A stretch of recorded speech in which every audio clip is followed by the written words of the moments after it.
Brothers and sorors, on behalf of the Supreme Grand Lodge, I welcome you to the 1981 Worldwide Rosicrucian Convention. Brothers and sorors, the subject of mysticism is one that is voluminous. Principally, this is due to the length of time that the subject has engaged human thought. It is also due to the varied interpretations that have been given it. Mysticism has been distorted, twisted to support different religious concepts and philosophies. But mysticism is a pure thread in itself, regardless of the different patterns time has woven into it. In its purest form, mysticism can be divided into three categories.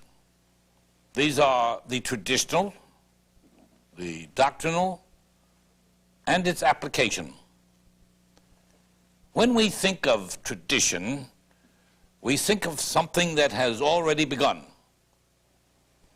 Tradition is the perpetuation of past beliefs, customs, and ideas. Before mysticism was a tradition, a word, a belief, or a system, there must have been an underlying cause. Did mysticism arise from man's environment? Was it the result of an inner experience had by man?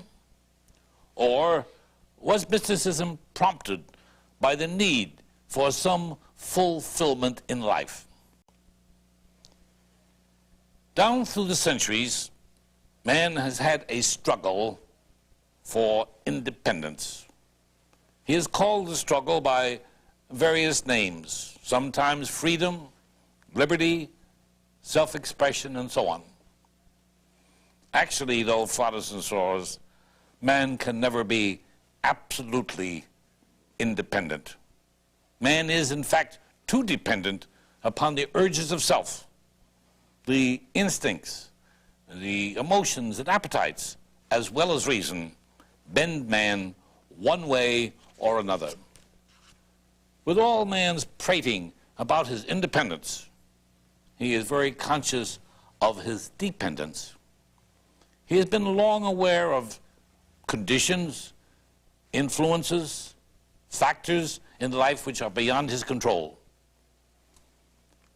It was natural that primitive man should first turn to his fellow humans for a solution. In war, one turned to the strong, the courageous for defense. The skilled hunter was consulted for the best hunting ground. One who was thought to possess exceptional wisdom or a strange power was believed to have intercourse with the supernatural. They were thought to be contiguous to the very powers which man sought for himself. Out of such a heterogeneous kind of people, there emerged sorcerers, shamans, and priests. With time, the priesthood became a distinctive class of society. They studied the ways and means which were thought to invoke gods in man's behalf. The priesthood formed schools for divulging knowledge about the gods. In these schools, or initiatory places, the mysteries were disclosed. In a kind of ritual drama, the mysteries were revealed to the initiates. The mysteries explained how the gods came into existence. They told how the gods died and how they were reborn. They explained man's mission on earth. They related how man should live to assure him immortal happiness. In such mystery schools as the ancient Osirian of Egypt, men first sought an insight into the nature of the gods. The mystery schools later spread to Greece. There, the Orphic and the Eleusinian schools were the principal ones. The Greeks called the initiator or interpreter of the mysteries, the mystagogue. Our present word mystic is derived from the Greek mystes. The mystic was an initiate into the mysteries. In him and to him, the secret gnosis or knowledge was imparted under solemn oath. But fathers and sores, some men alone began to have unusual and ecstatic experiences. In their sincere desire to know about their God relationship, they contemplated the mysteries. In caves or alone on the desert beneath the starry heavens, they meditated. What was the Supreme Being like? What would one feel like to be in his presence? By such thoughts, men felt a titillating warmth come over them. The earth, the stars, all appeared to be a throbbing part of man himself. These men experienced a oneness, a unity with all existence. They were an intimate personal channel for this God power.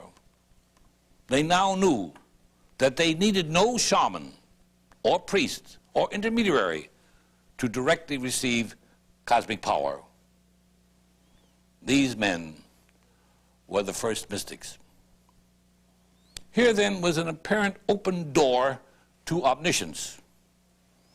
For centuries, there was no universally proclaimed method of attaining the mystical consciousness. There was no concise analysis of the stages of mystical experience. There was no generally accepted explanation of the ultimate effects of mystical attainment for man. Time and unemotional philosophical reflection has changed these conditions. The steps of grandeur of consciousness, the ecstasy, can be reduced now to a simple order. Mysticism must be a personal experience, not just an accumulation of facts. Fathers and sores, mysticism is a feeling. It is a kind of special living, not just a knowing. The mystical consciousness must be considered a ladder of ascent. It is a climb upward in consciousness to the final stage of unity of all phases of self. A doctrine of mysticism denies that knowledge is limited to just an unfolding of the normal consciousness. Rather, it declares that such methods are hopelessly incomplete. The doctrine proclaims that there exists in the heart a glorious intellectual mirror. In it, man may perceive the true spiritual nature. This, of course, fathers and sores, is an allegorical phrasing. Mysticism expounds that proper meditation captures the whole self. Such meditation integrates the various levels of self within the subconscious. The light of such meditation provides a wonderful discernment. It was said that 1 hour of inner life is greater than hours of external learning.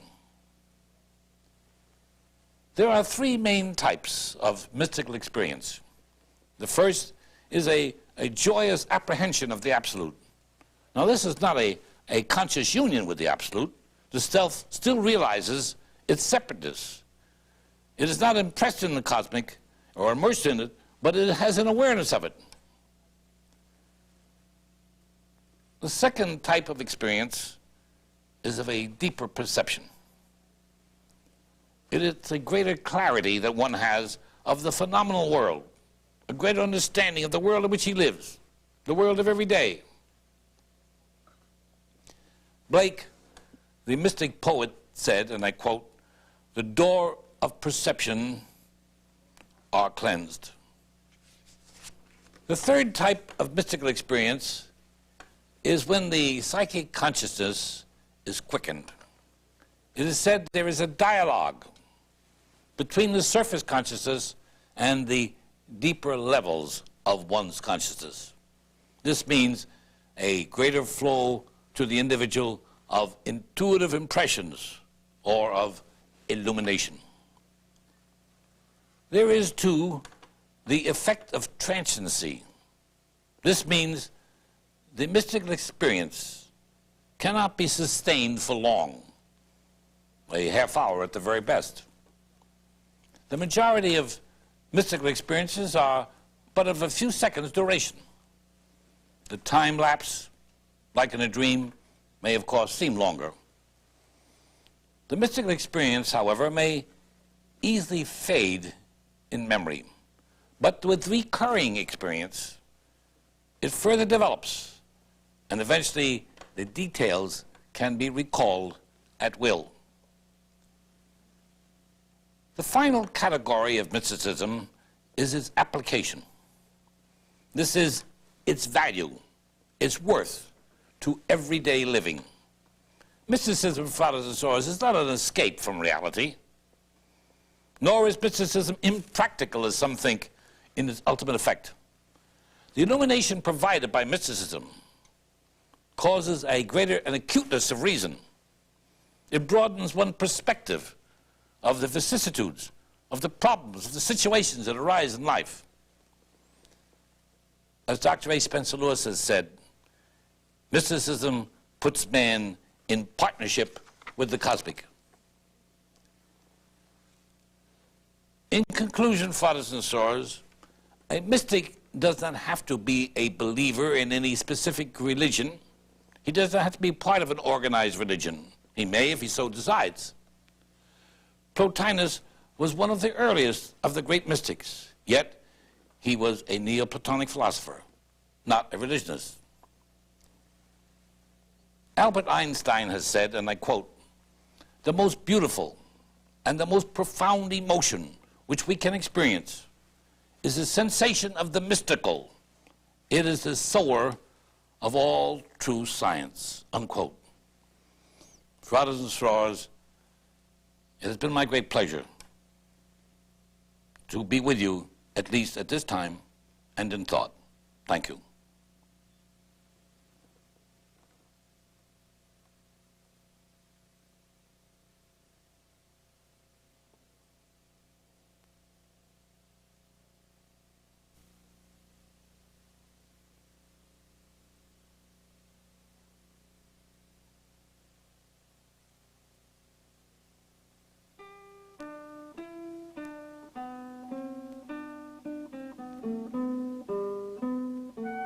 Join us now for Viewpoint, a series of programs produced in the studio of the Rosicrucian Order, AMARC, an educational cultural organization located in San Jose, California.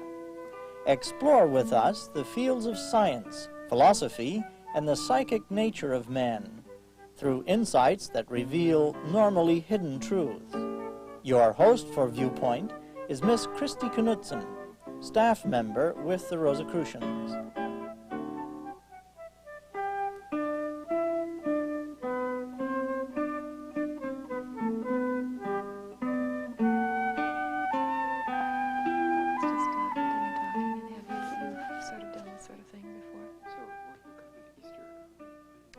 Something tasty, I hope.